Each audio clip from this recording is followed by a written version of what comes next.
Thank you, Mr. Speaker, members. What this amendment does is it preserves the language of Senate Bill 8 that prohibits partial birth abortions. As we have already heard, the bill author says she is tracking the language that is the federal law, so I would take her on her word and keep that part of the bill, and then the amendment strikes the rest of the bill.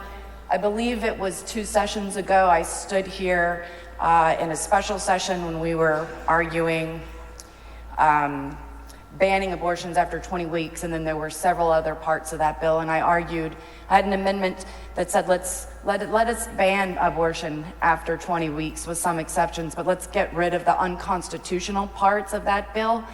And so the body chose obviously not to vote for that amendment, and then the Supreme Court ruled, in fact, that all the things that I said were unconstitutional were in fact unconstitutional. And so what I'm hoping with this amendment is to save the cost of litigation, because I think it's fairly obvious that most of this bill is unconstitutional, and in fact, I believe the federal courts in Texas have already ruled that the requirement that you bury or you cremate fetal remains has been struck down. So you have an opportunity to take I think a bipartisan pro-life vote that does ban partial birth abortions, but will strike the rest of the bill. And with that, I move adoption.